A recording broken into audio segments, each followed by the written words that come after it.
안녕하세요. 형각입니다.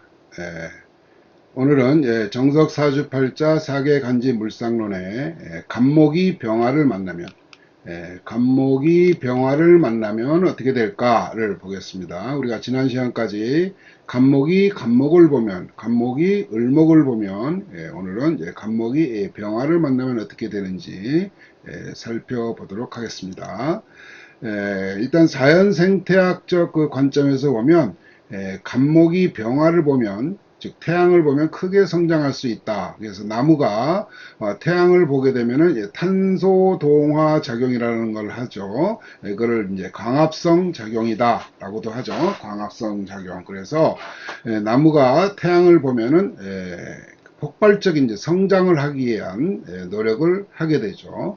그래서 나무가 태양을 보지 못하면은 그 광합성 작용, 즉 탄소 동화 작용을 할 수가 없기 때문에 성장을 하기가 어렵다 이렇게 보는 거죠. 그래서 많은 나무 밑에 그 깔려 있는 즉 빛이 들어오지 않는 습지에 있는 나무들은 크게 성장할 수가 없죠. 그래서 빛이 가려지면 그래서 간목은 그 봄, 여름에는 그 성장기이기 때문에 병화가 있어야지 제대로 성장하고 또한 자기의 재능을 잘 드러낼 수가 있다라는 거죠. 잘 드러낼 수가 있고 그래서 이제 간목이 병화를 보면은 이것을 우리 고전에서는 목화통명이다. 목화통명이다 라고 얘기하죠.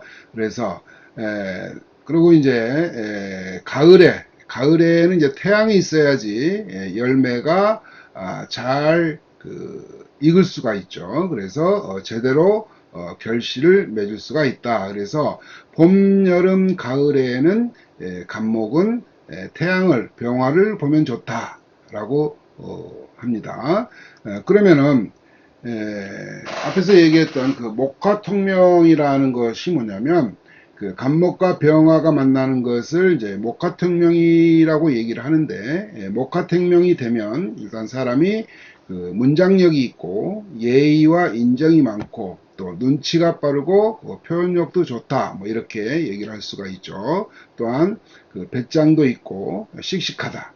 그 다음에 세상을 밝히는 능력이 있기 때문에 남을 잘 설득하고 또 헌신적이고 그 다음에 봉사심이 강하다 이렇게 볼 수가 있어요. 그럼 겨울에는 태양이 있어야 되느냐? 겨울에는 나무가 휴명기로서 잠을 자는 시기예요. 잠을 자는 시기. 그래서 추운 겨울은 그 휴면기이기 때문에 병화 태양에 의지하게 되면 태양을 보면 고생을 많이 한다 이렇게 보는데 우리 물상에서는 이 병화는 우리가 어디 나가야지 볼 수가 있어요? 병화는 밖에 나가야지 볼 수가 있죠. 그럼 겨울에는 그 나무가 병화보다는 정화를 보는 것을 더 좋아한다 이렇게 볼 수가 있어요. 그래서 정화는 왜 그러느냐? 정화는 안에서 볼 수가 있죠. 안에 뭐 촛불이나 등불 이런 거는 실내에다 키우는 거기 때문에 병화보다는 정화를 보게 되면은 실내에 있는 나무다.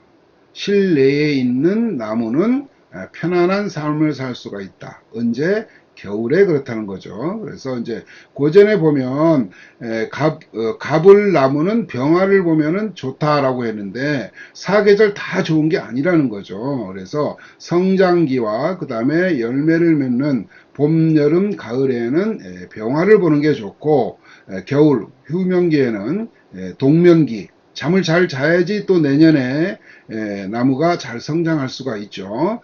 그래서 겨울에는 병화보다는 정화로 잠을 잘 자야지 된다 이렇게 볼 수가 있어요.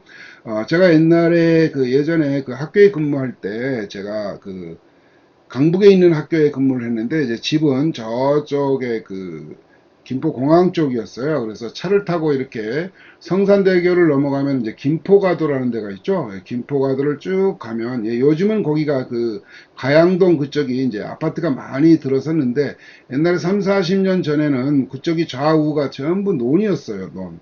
근데 밤에 이렇게 퇴근을 하다 보면은 가로등이 다 꺼 있어요. 그래서 이제 그때는 몰랐었죠. 이게 가로등을 왜 껐나라고 생각을 했는데 그 벼들이 밤에는 잠을 자야 되기 때문에 잠을 자야 되는데 가로등을 켜 놓으면은 벼들이 낮인 줄 알고 그 광합성 작용을 하게 되죠. 그러면은 벼가 열매를 잘 숙성시킬 수가 없다 이렇게 볼 수가 있어요. 그래서 일단은 밤에나 아니면은 휴명기인 겨울에는 병화보다는 정화가 더 나무를 잘 키울 수 있다 이렇게 볼 수가 있습니다. 그래서 추운 겨울은 휴명기이기 때문에 병화보다는 정화를 보는 것이 좋다 이런 얘기죠. 성장 후에는 네온사인 빛의 공해로 흉작용이 나타나기 때문에 반복해서 얘기하지만은 겨울나무는 병화보다는 정화를 보는 것이 좋다. 이렇게 볼 수가 있습니다. 그럼 실질적으로 사주를 하나 보도록 하는데 그 전에 이제 그 병화 태양은 우리가 이제 춘분점, 하지점, 추분점, 동지점 이렇게 보죠. 그럼 태양의 고도는 하지점이 가장 높고 동지점이 가장 낮죠. 그래서 춘분점은 이제 태양의 고도가 이제 높아지는 거고 이렇게 점점 태양이 뜨면서 그다음에 하지에서 가장 높고 이제 추분점은 이제 낮아지기 시작하는 거죠. 그래서 동지점은 가장 낮다. 그래서 태양의 열기는 정오가 가장 열기가 강하죠. 자, 이 사주를 한번 보겠습니다. 자, 인월의 간목. 인월의 간목은 이제 나무가 이제 성장하기 시작하는 나무죠. 나무가 성장하기 시작하는 나무인데, 여기에 보면은 이 경금과 신금이 떠 있어요. 그래서 아직 어린 나무인데 이 경금과 신금으로 나무를 너무 많이 자른 그런 결과가 되는 거죠. 근데 이 사주가 정말 좋은 거는 뭐냐면은 시에 있는 이 병화, 식신이 되겠죠. 식신이 뭐를 했어요? 병신합을 했죠.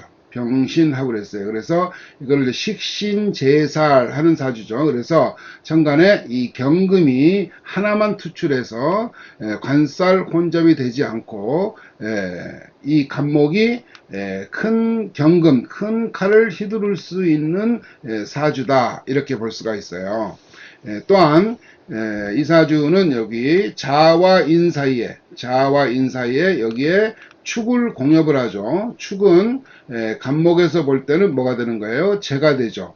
여기에 토가 즉 재가 드러나지는 않았지만 이 축토를 공엽을 해요. 간목의 입장에서 보면은 이 축토는 뭐가 돼요? 천을기인이죠. 천을기인. 그래서 그 천을기인이 공엽해서 이렇게 가지고 있는 사지를 공기격이라고 하죠. 우리나라 대통령을 했던 그 이명박 사주도 보면은 그 공기격이에요. 공기격. 그래서 공기 또는데 이 그 귀인이 재죠. 재. 그래서 공기 공재격 뭐 이렇게 얘기하죠. 공기 공재격. 그렇게 해서 이제 이렇게 그 재를 공엽하는 그 남자의 경우에는 그 결혼을 하면서부터 이렇게 재를 공엽하는 경우에는 결혼을 하면서부터 이 천을기인이 작용을 한다. 이렇게 볼 수가 있습니다. 그래서 요 식신이 병신합해서 신금을 합거해서 일단 관이 혼잡되지 않고 편관 경금만 투출돼서 이 간목이 경금 칼을 잘 휘두를 수 있다. 이렇게 보는 거예요. 그러면은 이 간목이 이 금을 잘 써먹을 수 있느냐, 잘 휘두를 수 있나 하는 것은 일단은 이 목은 뭐가 있어야 돼요? 물이 있어야 돼요. 그래서 수생목 받아서 이 목이 이제 강하죠. 그 다음에 이 경금이 이 간목을 치려고 보다 보니까는 뭐를 하게 됩니까? 금생수 이렇게 하게 되죠. 그래서 탐생망극이라는 말이 있죠. 그러니까는 생을 하려는 생각에 극을 하는 것을 망각한다. 그래서 탐생, 금생수, 그다음에 금극목을 잊어버리고 금생수, 수생목, 목생화로 이렇게 흘러가는 사주로서 사주가 잘 짜여져 있다. 이렇게 볼 수가 있어요. 그래서 이 친구는 이 병신이 합을 했어요. 이렇게 천간에 그 병신합이 되는 사주들은 이 병화가 빛이 흐려졌다 이렇게 볼 수가 있어요. 그렇지만 인월에는 이제 막 나무가 성장하는 시기이기 때문에 병화의 태양을 그렇게 많이 필요로 하진 않아요. 그래서 약간 빛이 어두워져도 큰 문제는 없다 이렇게 볼 수가 있어요. 이 친구의 뭐 이렇게 대운을 보게 되면, 이렇게 쭉 대운이 오는데, 여기 지금 현재 여기 지금 39세니까, 여기 지금 병술대운에, 병대운에 임했죠. 병대운에. 병대운에는 이제 병신합이, 일단 풀리게 되죠. 그렇죠. 병신합이 풀리는데, 지지의 술토가 오면서 인술화국이 되죠. 인술화국이 되면서 병신합을 하고 있던 이 병화의 밝기가 더 밝아졌다 이렇게 볼 수가 있어요. 그래서 식신제사를 더 잘할 수가 있다 이렇게 보죠. 그래서 이 친구는 그 전자공학을 전공을 했어요. 전자공학. 그래서 이 화를 쓰려고 하는 그 욕망이 이제 굉장히 크죠. 그래서 병화는 이제 전자 이렇게 보죠. 그래서 이제 실질적으로 이 친구는 이제 전자공학을 전공을 했는데 그 근무는 이제 제약회사에서 근무를 해요. 근무를 하는데 이 제약회사의 어느 부서에 근무를 하느냐면은 영업직에서 근무를 해요. 영업부에서. 그래서 이 병신합은 뭐냐면은 병화는 태양으로 전국 방방곡곡 이렇게 얘기를 할 수가 있죠. 그 다음에 신금은 뭐예요? 안테나. 그래서 병신합은 전국에 그 있는 그 제약회사의 그 의약품 회사와 그 대리점의 그 뭡니까? 그 각각 그 뭐예요? 지방 대리점의 그 정보를 이렇게 신속하게 끌어들인다.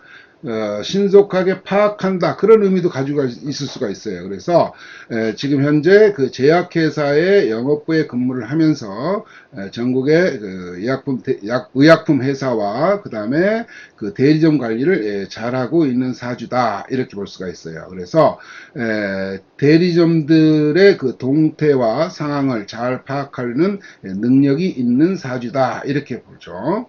그래서 이제 그 간목이 그 일지 그 자수의 생을 받아서 수생목 목생화로 하여 그 병화로 큰 꽃을 피운 목화통령 사주다 그랬어요. 그래서 목화통령은 일단 수생목이 되어야지만 가능하다. 그래서 목화통령 사주는 일반적으로 금수를 추구하죠. 그래서 이 친구는 보면은 관인 상생이 되는 거죠. 평관칠살이 자수를 생하고 그러니까 관이 인을 생하고 인수가 간목을 생하는 관인상생으로도 이어주는 사주죠. 또한 좋은 점은 식신으로다가 관을 제사라는 관을 잘 요리를 하고 또 이 신금을 하나 없애준 것이 아주 좋은 사주라고 볼 수가 있습니다. 그래서 이 사주 같은 경우는 이 식신의 능력이 굉장히 대단하죠. 근데 이제 우리가 여기서 사주를 한번 살펴보도록 하겠습니다. 이 두 개의 사주를 한번 보면 자 여기 이제 그 인월의 간목인데 요건 이제 식신이 여기 병화로 되어 있고 그 다음에 여기는 묘월의 간목이에요. 근데 여기에는 또 정화가 있어요. 이건 이제 상관이죠. 일반적으로 식신과 상관을 봤을 때 식신은 차분하고 상관은 나댄다 뭐 이렇게 한마디로 얘기를 할 수가 있죠. 그런데 요 주의 상황을 이렇게 보면 이 병화는 이미 꺼져 있는 것으로 볼 수가 있어요. 꺼져버렸다 이렇게 볼 수가 있죠. 꺼져버린 사주다 이렇게 볼 수가 있어요. 그래서 그러니까 목이 너무 많아서 목다화식이 되었고 이 사주 또한 이 정화가 너무 많은 목에 여기 해묘목이 되죠 또 그래서 너무 많은 목에 이 정화도 꺼져버린 상태가 되는 거죠. 그래서 화가 없는 사주와 같다 이렇게 볼 수가 있어요. 그래서 일반적으로 이런 사주를 가진 사람들은, 즉 화가 없는 사람은 그 기술을 가져도 음지성 기술, 요게 이제 식신이, 요거는 이제 상관이고 요거는 식신이 되죠. 그래서 식상을 쓰더라도 그 음지의 직업을 보통 하게 된다 이런 얘기죠. 그래서 센스가 부족하고 그다음에 노력이 부족하다, 이렇게 볼 수가 있습니다. 다음 시간에는 간목이 정화를 보면 이 정화불이 꺼졌는지 안 꺼졌는지 이거를 또 잘 봐야 되겠어요. 그래서 다음 시간에 또 보도록 하겠습니다.